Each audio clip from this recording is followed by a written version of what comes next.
Assalamualaikum warahmatullahi wabarakatuh. Sebelumnya terima kasih kepada Pak Lutfi Firdaus SEMM selaku pengampu mata kuliah Sistem Informasi Manajemen. Di sini kami dari kelompok 4 ingin mempresentasikan hasil presentasi dari kelompok kami. Sebelum dari itu, maka izinkan kami memperkenalkan diri. Perkenalkan, nama saya Muhammad Diki Rahman selaku moderator. Dan berikutnya ada beberapa teman saya. Saya Nisa Purbawati Sadia dengan NPM 2251011014. Perkenalkan, nama saya Gabriel Frederick Praska Prasetyo dengan NPM 2211011105. Perkenalkan, saya Putri Agus Fatima dengan NPM 2211011062. Perkenalkan, nama saya Randi Triputra dengan NPM 2211011109. Memperkenalkan diri, nama saya Ida Salsabila dengan NPM 2211011047. Apa itu infrastruktur teknologi informasi dan apa saja tahapan serta pendorong evolusi infrastruktur teknologi informasi? Kami mendefinisikan infrastruktur teknologi informasi sebagai sumber daya teknologi bersama yang menyediakan platform untuk aplikasi sistem informasi spesifik perusahaan. Infrastruktur teknologi informasi mencakup investasi pada perangkat keras, perangkat lunak, dan layanan seperti konsultasi, pendidikan, dan pelatihan yang dilakukan bersama di seluruh perusahaan atau di seluruh unit bisnis di perusahaan. Yang berikutnya mendefinisikan infrastruktur teknologi informasi. Infrastruktur teknologi informasi terdiri dari sekumpulan perangkat fisik dan aplikasi perangkat lunak yang diperlukan untuk mengoperasikan seluruh perusahaan. Namun, infrastruktur teknologi informasi juga mencakup serangkaian layanan perusahaan yang dianggarkan dan manajemen dan terdiri dari kemampuan manusia dan teknis. Yang berikutnya, tahukah kamu tentang tantangan dalam bisnis? Nah, dari gambar ini yang kita dapat melihat yang pertama ada tantangan bisnis. Apa itu tantangan bisnis? Tantangan bisnis ialah infrastruktur teknologi informasi yang ketinggalan zaman, industri yang sangat kompetitif. Kemudian dari tantangan tersebut muncullah pengelolaan, di mana pengelolaan ini berupa pantauan tingkat layanan dan biaya, atau bisa juga kita melakukan investasi pada infrastruktur teknologi informasi. Kemudian setelah melakukan pengelolaan, di sini organisasi membuat layanan dan proses bisnis baru, yang kemudian teknologi itu berkembang menjadi sistem pemesanan ulang berbasis call, aplikasi, dan berhubungan dengan pelanggan layanan komputasi call EBM. Nah, setelah ketiga itu dibangun, jadilah suatu sistem informasi, yang dimana sistem yang menghadapi pelanggan meningkatkan layanan pelanggan, menyediakan pemesanan ulang, reservasi online, menyediakan layanan pelanggan online di situs web, telepon, seluler, atau kios. Kemudian setelah jadi suatu sistem, muncullah suatu solusi, di mana solusi ini adalah jawaban dari tantangan bisnis tersebut. Berikutnya, tahukah kamu suatu perusahaan adalah kemampuan untuk menyediakan kepada pelanggannya, pemasok, dan karyawan yang memiliki fungsi secara langsung terhadap infrastruktur teknologi informasinya. Idealnya, infrastruktur ini harus mendukung bisnis dan strategi sistem informasi perusahaan. Teknologi informasi yang baru memiliki dampak yang sangat kuat terhadap bisnis dan strategi teknologi informasinya. Demikian pula halnya dengan layanan yang dapat disediakan kepada pelanggan. Seperti gambar ini, di mana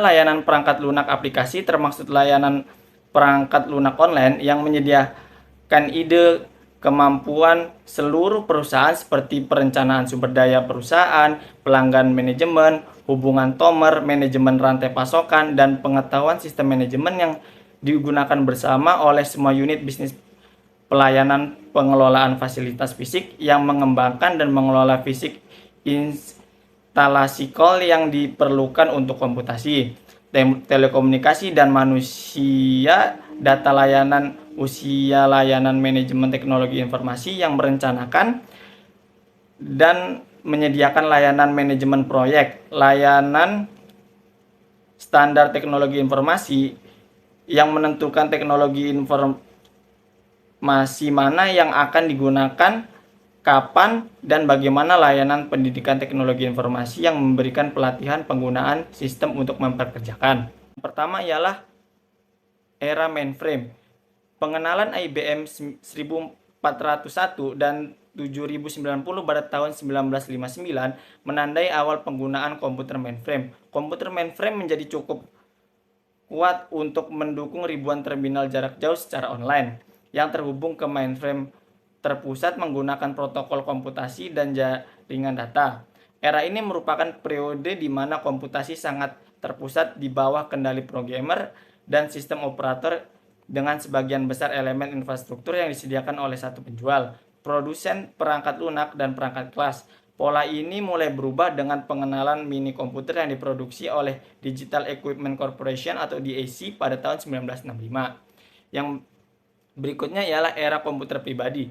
Munculnya PC IBM pada tahun 1981 dianggap sebagai awal dari era PC karena mesin ini adalah yang pertama diadopsi oleh bisnis Amerika secara luas. Pada awalnya menggunakan sistem operasi DOS, bahasa perintah berbasis teks, dan kemudian Microsoft Windows, sistem operasi komputer Intel, PC menjadi standar desktop PC.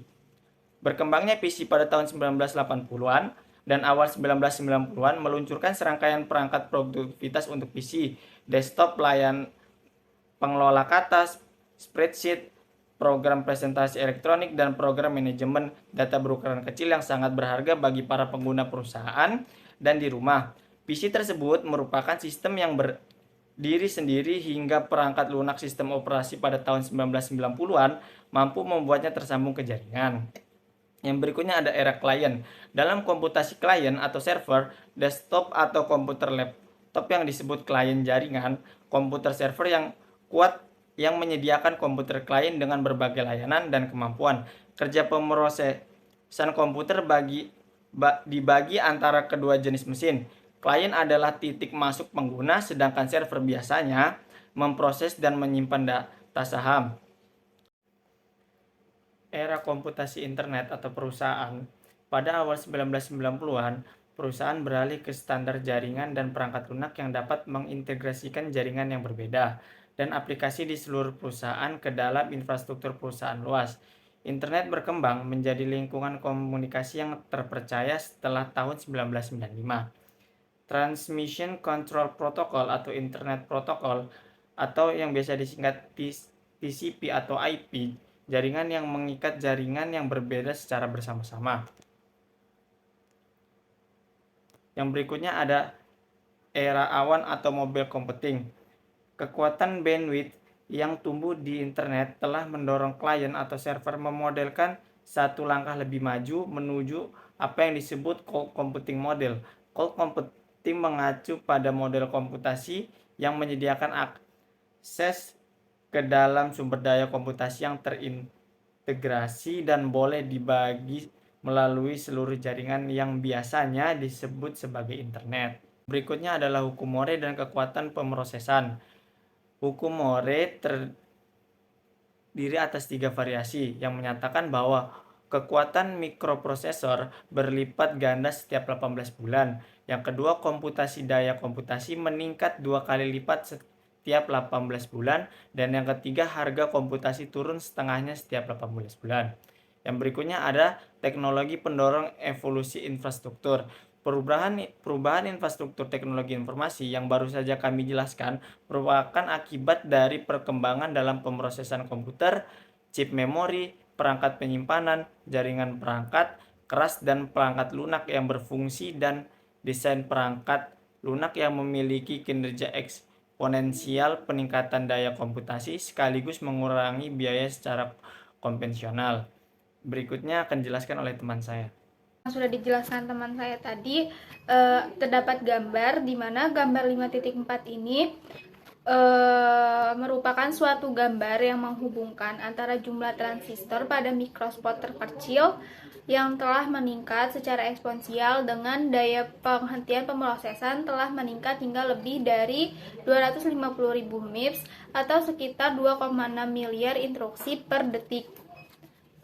Di mana Dari peningkatan tersebut adanya jumlah komponen pada transistor serta terjadinya pengurangan tingkat pertumbuhan yang terjadi 2 kali lipat setiap 2 tahun sekali. Kemudian pada gambar 5.5 menunjukkan penurunan eksponensial dalam biaya transistor dan peningkatan daya komputasi, di mana pada tahun 1965 sampai dengan 1998 itu adanya pemasukan yang lebih banyak, sedangkan di tahun 1998 sampai dengan 2020 itu tuh terjadinya penurunan. Pada tahun 2018 terjadi pembelian chips prosesor dengan 2,5 miliar transistor dengan harga sekitar 1/10 juta dolar, di mana pertumbuhan eksponensial dalam jumlah transistor, adanya penurunan biaya komputasi secara eksponensial dan tingkat perbaikan biaya yang telah turun menjadi 1 digit dari pengurangan tahunan sebesar 30%. Selanjutnya ada hukum penyimpanan digital massal, di mana hukum penyimpanan digital massal ini pengaruh teknologi dalam mengubah infrastruktur teknologi informasi yang memiliki sifat sangat signifikan, dan salah satu perubahan yang mencontoh termasuk dalam hal penyimpanan digital massal seperti peningkatan volume informasi digital, penurunan biaya, serta penyimpanan digital grafik perkembangan. Materi selanjutnya itu ada hukum dan metafé ekonomi jaringan McAfee, di mana hukum Moore dan hukum penyimpanan digital massal membantu kita memahami mengapa sumber daya komputasi sekarang tersedia dan bagaimana cara kita menanggapi suatu proses, di mana proses tersebut banyak orang yang menginginkan komputer dan penyimpanan dalam ekonomi jaringan pertumbuhan internet. Kemudian ada penurunan biaya komunikasi dan internet pendorong. Menurunnya biaya komunikasi dan internet pendorong ini lebih ke pesatnya perkembangan teknologi, penurunan biaya komunikasi dan pertumbuhan eksponensial dalam ukuran internet untuk memanfaatkan nilai bisnis yang terkait dengan internet, serta perusahaan harus memperluas koneksi internet mereka, termasuk konektivitas nirkabel, dan memperluas kekuatan jaringan klien atau server, klien desktop, dan perangkat komputasi. Selanjutnya ada standar efek jaringan. Standar efek jaringan ini lebih ke standar teknologi yang spesifik serta menetapkan kompatibilitas produk dan kemampuan berkomunikasi dengan jaringan. Dan selanjutnya itu penurunan eksponensial komunikasi internet. Penurunan eksponensial komunikasi internet ini lebih ke penurunan eksponensial dalam konteks komunikasi internet yang menunjuk pada kecenderungan penurunan seiring berjalannya waktu terhadap beberapa parameter atau karakteristik tertentu dalam komunikasi internet. Selanjutnya ada platform perangkat keras komputer. Platform perangkat keras komputer ini suatu perangkat keras yang merupakan fondasi dari setiap komputer atau perangkat komputasi lainnya, dan ada beberapa unsur penting dalam menentukan kemampuan dan performa sistem tersebut. Contohnya seperti komputer rumah biasanya memiliki spesifik yang berbeda dengan survei data pusat karena kebutuhan dan tugasnya sangat berbeda. Kemudian ada platform sistem operasi. Platform sistem operasi ini merupakan perangkat mobile seperti smartphone dan komputer tablet yang dikembangkan oleh aliansi handset terbuka yang dipimpin oleh Google. Ini telah menjadi platform smartphone paling populer di seluruh dunia, bersaing dengan iOS, sistem operasi mobile Apple untuk iPhone, iPad, dan iPod Touch. Selanjutnya ada aplikasi perangkat lunak perusahaan. Aplikasi perangkat lunak perusahaan ini yaitu suatu penyediaan perangkat lunak yang disediakan oleh pihak perusahaan guna untuk mencapai integritas seluruh perusahaan untuk menghubungkan sistem informasi yang perusahaan gunakan. Dan yang terakhir yaitu manajemen dan penyimpanan data, di mana manajemen dan penyimpanan data ini merupakan salah satu perangkat lunak yang bertanggung jawab untuk mengatur dan mengelola data perusahaan sehingga dapat digunakan secara efisien. Materi selanjutnya akan dijelaskan oleh rekan saya. Oke, selanjutnya yaitu apa tren terkini dalam platform perangkat keras komputer. Meledaknya kekuatan perangkat keras komputer dan teknologi jaringan telah secara dramatis mengubah cara bisnis mengatur kekuatan komputasi mereka, menempatkan lebih banyak kekuatan ini pada jaringan dan perangkat genggam, serta memperoleh lebih banyak kemampuan komputasi dalam bentuk layanan. Ada beberapa platform perangkat keras komputer. Yang pertama ada platform digital seluler. Platform digital seluler mengacu pada infrastruktur teknologi yang digunakan untuk menyediakan layanan digital melalui perangkat seluler seperti smartphone dan tablet.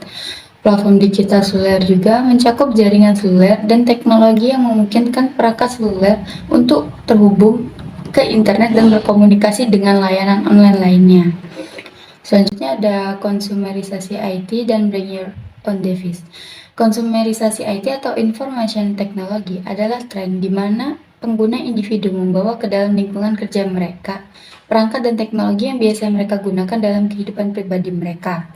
Ini mencakup perangkat seluler, tablet, aplikasi, dan layanan online lainnya.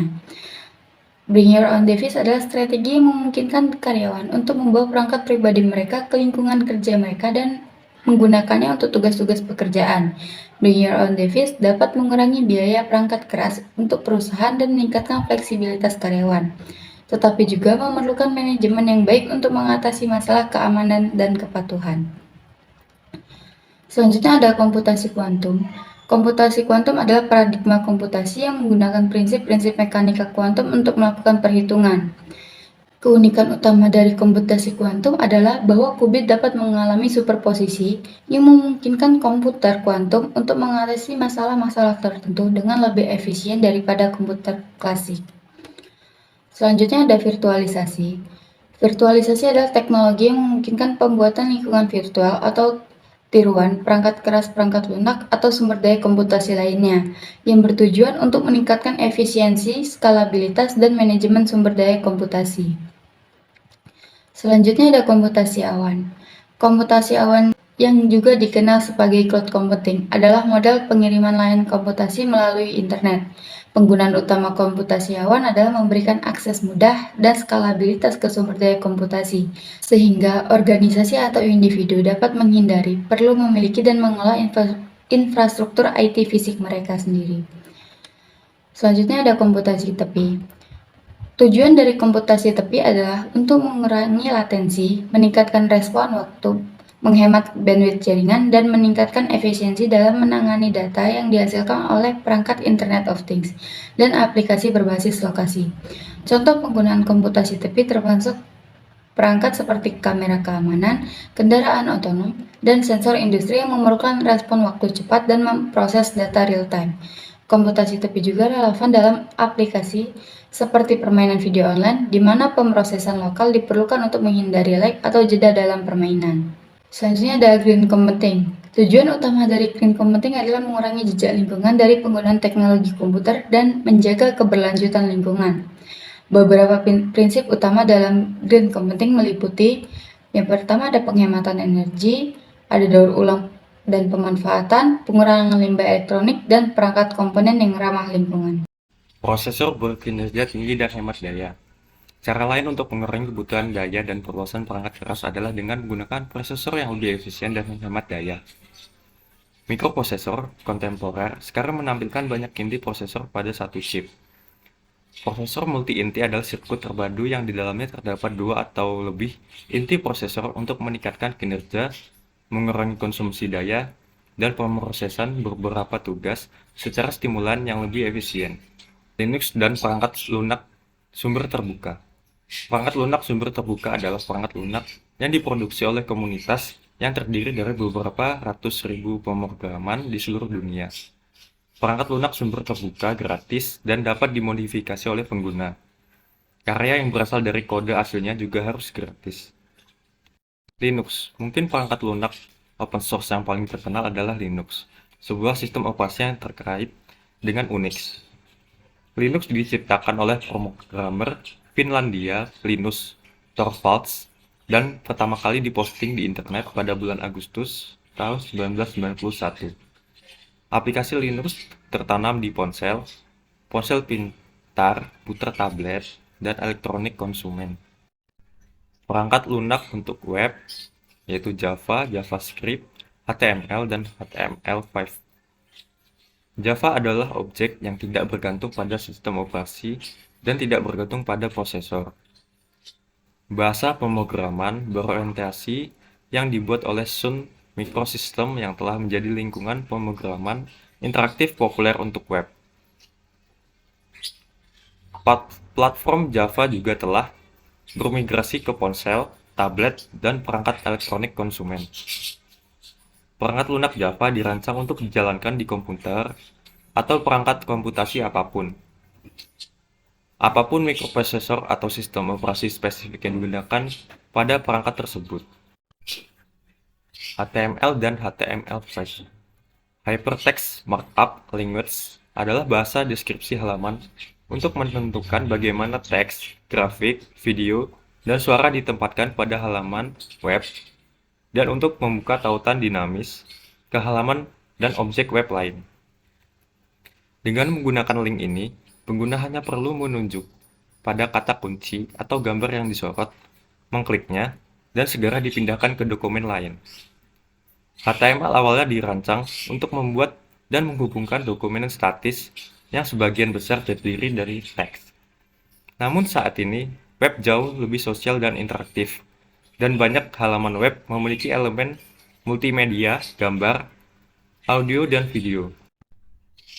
Pemrograman tambahan diperlukan untuk mengintegrasikan media kaya ini dengan halaman web, sehingga membebani proses pemrosesan komputer.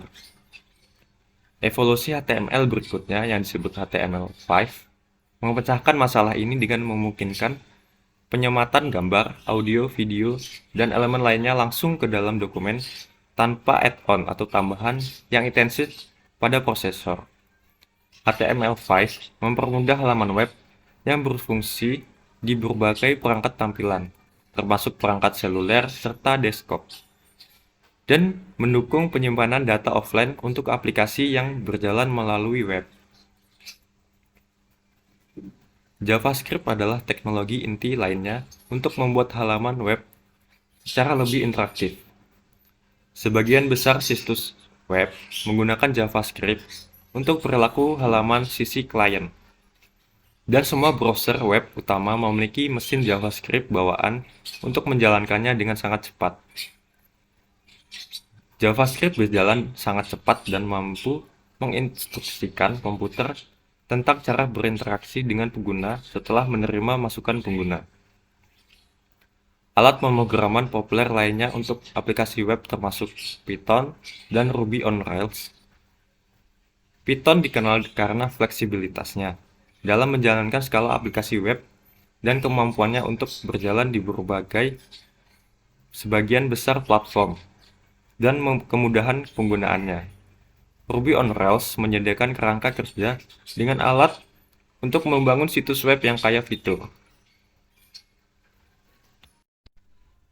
Layanan web dan arsitektur berorientasi layanan.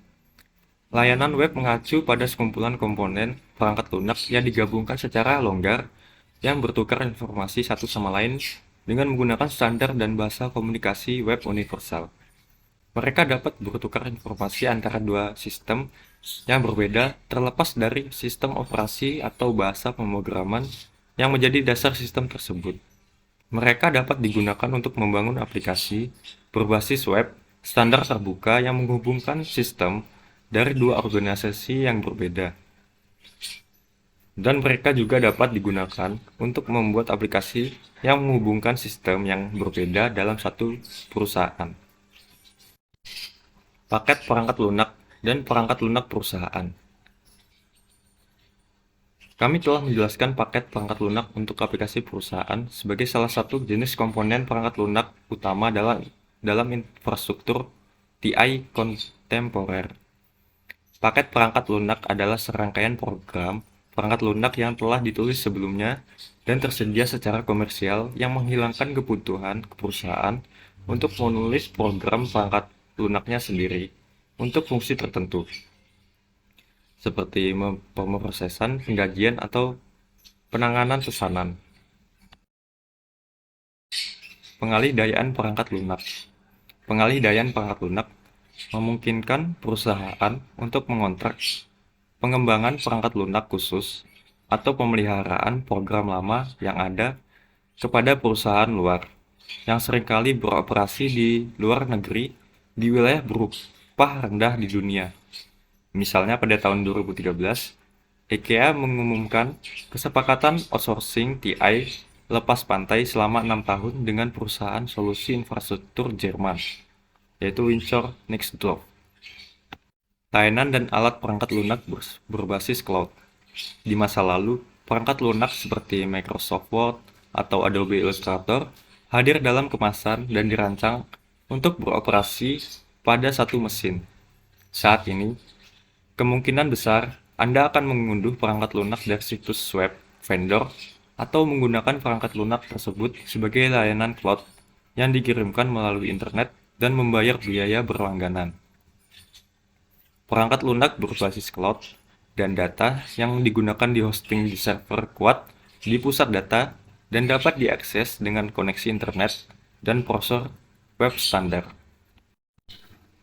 Mashup dan aplikasi. Perangkat lunak yang Anda gunakan untuk tugas-tugas pribadi dan bisnis saat ini mungkin terdiri dari komponen-komponen yang dapat dipertukarkan dan terintegrasi secara bebas dengan aplikasi lain di internet. Pengguna individu dan seluruh perusahaan memadukan dan mencocokkan komponen perangkat lunak ini untuk membuat aplikasi mereka sendiri yang disesuaikan dan untuk berbagi informasi dengan orang lain. Google mengacu pada server online-nya sifat buruk sebagai aplikasi. Namun ketika kita berbicara tentang aplikasi saat ini, sebagian besar perhatian tertuju pada aplikasi yang telah dikembangkan untuk platform digital seluler. Aplikasi inilah yang mengubah ponsel cerdas dan tablet menjadi alat komunikasi untuk keperluan umum. Aplikasi juga mulai mempengaruhi desain dan fungsi situs web tradisional karena konsumen tertarik pada tampilan dan nuansa aplikasi serta kecepatan pengoperasiannya. Banyak aplikasi yang gratis atau dibeli dengan biaya yang lebih murah. Jauh lebih murah dibandingkan dengan perangkat lunak konvensional yang semakin menambah daya tarik aplikasi tersebut. Oke, materi selanjutnya adalah tantangan dalam mengelola IT. Yang pertama ada menangani perubahan platform dan infrastruktur. Ketika perusahaan bertumbuh, mereka seringkali dengan cepat melampaui infrastrukturnya. Ketika perusahaan-perusahaan tersebut menyusut, mereka dapat terjebak dengan pembelian infrastruktur yang berlebihan pada saat-saat yang lebih baik. Bagaimana sebuah perusahaan dapat tetap fleksibel jika investasi pada infrastruktur IT merupakan pembelian dan lisensi dengan biaya tetap? Seberapa baik skala infrastrukturnya? Skabilitas mengacu pada kemampuan komputer, produk, atau sistem untuk berkembang guna melayani sejumlah besar pengguna tanpa mengalami kerusakan. Oke, yang kedua ada manajemen dan tata kelola. Masalah yang sudah lama ada di kalangan manajer, sistem informasi, dan CEO adalah pertanyaan tentang siapa yang akan mengendalikan dan mengelola infrastruktur IT perusahaan. Pada bab 2 telah memperkenalkan konsep tata kelola IT dan menjelaskan beberapa permasalahan yang diatasi. Pertanyaan penting lainnya adalah, haruskah departemen dan divisi mempunyai tanggung jawab untuk membuat keputusan teknologi informasi mereka sendiri, atau haruskah dikelola secara terpusat? IT dikendalikan dan dikelola secara terpusat supaya organisasi bisa mendapatkan jawaban berdasarkan kebutuhannya masing-masing. Lalu yang ketiga dan yang terakhir adalah melakukan investasi infrastruktur yang bijaksana. Infrastruktur IT adalah investasi besar bagi perusahaan. Jika terlalu banyak anggaran yang dibelanjakan untuk infrastruktur, hal ini akan sia-sia dan menghambat kerja keuangan perusahaan. Jika terlalu sedikit yang dibelanjakan, maka layanan bisnis yang penting tidak dapat diberikan. Dan pesaing perusahaan akan mengungguli perusahaan yang kurang berinvestasi. Sekian presentasi dari materi saya dan akan dilanjutkan oleh teman saya. Saya akan membawakan studi case nasional dan internasional. Studi case nasional yaitu tentang keamanan cyber nasional. Saat ini semakin banyak kalangan pemerintah baik sipil maupun militer, bisnis, organisasi nirlaba, hingga individu yang menjadi sangat ketergantungan dengan fenomena di zaman informasi ini. Sehingga muncullah istilah yang sering dikenal dengan sebutan The Information Age atau abad informasi.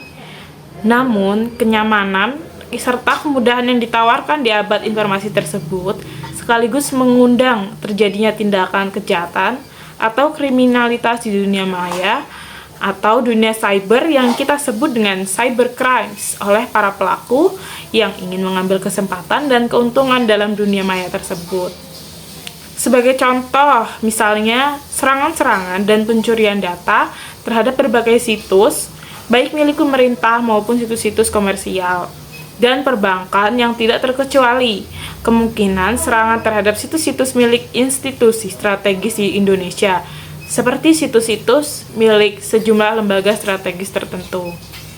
Saat ini, akses internet melalui komunikasi nirkabel, baik yang berbayar ataupun fasilitas layanan Wi-Fi gratis yang tersedia di bandara, stasiun kereta api, dan bangunan komersial meningkat, sehingga memungkinkan terjadinya kebocoran informasi pribadi atau rahasia perusahaan yang bisa digunakan untuk menyerang. Selain itu, dengan adanya resiko serangan malware pada smartphone yang bisa mengakibatkan isu buku alaman dan informasi pribadi lainnya mungkin dapat terkirim ke server eksternal atau yang tidak sah. Kasus penipuan dengan satu kali klik juga makin marak. Dengan mengklik gambar atau video dapat menyebabkan penagihan tidak sah atau mengerahkan penggunaan akses ke situs palsu. Surat elektronik email juga tidak luput menjadi serangan pihak-pihak yang tidak bertanggung jawab. Target serangan ini bisa di individu atau organisasi, di mana sebuah email dengan lampiran yang terinfeksi virus dikirim dari penyerang atau adanya kasus laporan password yang dicuri atau terinfeksi virus. Jika sudah disisupi virus, pengguna akan membuka lampiran, maka secara otomatis menyebabkan koneksi ke server eksternal yang dikehendaki penyusup, dan informasi dalam komputer akan bocor. Kasus yang kedua yaitu kasus internasional mengenai sengketa hak paten antara Apple dengan Samsung. Sengketa hak paten teknologi yang melibatkan dua produsen smartphone ternama di dunia, yaitu Apple dengan Samsung, akhirnya memasuki babak baru. Apple memenangkan salah satu gugatannya di Pengadilan Federal San Jose yang mewajibkan Samsung membayar penalti senilai 120 juta US dollar. Jumlah itu jauh di bawah ekspektasi Apple yang semula menggugat Samsung senilai 2 miliar US dollar. Hakim juga menemukan beberapa pelanggaran yang dilakukan oleh Apple terhadap hak paten Samsung yang memaksakan membayar 188.000 US dollar. Putusan tersebut merupakan babak baru bagi masing-masing perusahaan untuk meminta hakim agar melarang penjualan perangkat teknologi yang melanggar hak paten di Amerika. Sementara itu, 8 hakim federal memutuskan Samsung melanggar 2 dari 4 paten Apple setelah mempertimbangkan sejumlah bukti yang dikumpulkan dalam 4 pekan masa persidangan. Salah satunya yakni fitur teknologi Apple yang dibenarkan pada sistem operasi Android Samsung terbukti melanggar 5 hak paten Apple dalam kasus ini, yang salah satunya merupakan fungsi untuk koreksi ejaan otomatis dikeluarkan oleh Hakim Distrik AS Lusiko sebelum sidang. Samsung yang ditemukan melanggar paten kemampuan bagi pengguna untuk membuat panggilan dengan mengklik nomor telepon dalam halaman web atau email. Tidak harus memanggil secara terpisah. Selain itu juga, paten yang memungkinkan pengguna untuk membuat perangkat melalui gerakan. Hakim menolak klaim Apple pada paten pembaruan aplikasi ketika fitur lain sedang digunakan pada telepon. Apple juga kehilangan klaimnya atas paten yang memungkinkan pengguna untuk melakukan pencarian informasi universal dengan satu klik. Samsung berpendapat 5 perangkat Apple termasuk iPhone 5 dan versi dari iPod melanggar 2 patennya. Selanjutnya yaitu solusi dari case pertama.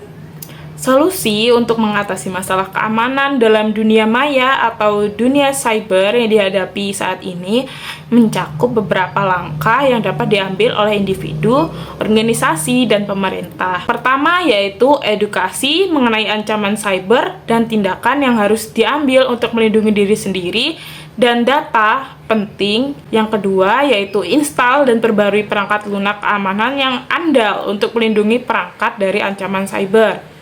Yang ketiga, pastikan sistem operasi dan perangkat lunak di perangkat selalu diperbarui dengan versi terbaru yang mengandung perbaikan keamanan.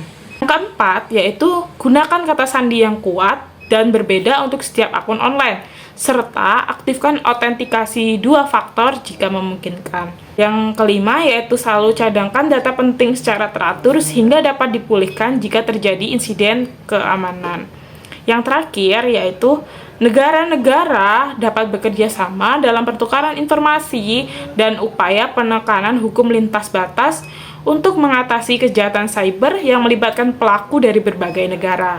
Selanjutnya yaitu solusi dari kasus yang kedua, yaitu kasus mengenai sengketa hak paten antara Apple dan Samsung yang melibatkan beberapa perangkat teknologi. Yang pertama yaitu dengan kedua perusahaan harus mematuhi putusan pengadilan yang telah diberikan. Ini berarti Samsung perlu membayar penalti sebesar 120 juta US dollar kepada Apple sesuai dengan putusan pengadilan. Dan Apple perlu mematuhi larangan penjualan perangkat Samsung yang melanggar hak paten di Amerika. Yang kedua, perusahaan harus berinovasi dan mengembangkan desain yang berbeda untuk menghindari sengketa hak paten di masa depan. Yang ketiga, perusahaan perlu memantau secara aktif hak paten mereka dan melindunginya melalui proses pendaftaran dan tindakan hukum jika ada pelanggaran yang dicurigai. Yang keempat yaitu, walaupun sengketa hak paten bisa mahal dan rumit, upaya untuk mencapai penyelesaian damai atau mediasi sebelum mencapai pengadilan bisa menjadi pilihan yang lebih bijak. Ini bisa menghemat waktu, uang, dan sumber daya.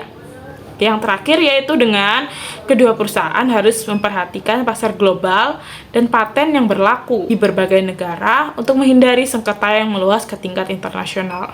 Baiklah, hanya itu saja yang dapat kami sampaikan. Saya kembalikan kepada moderator.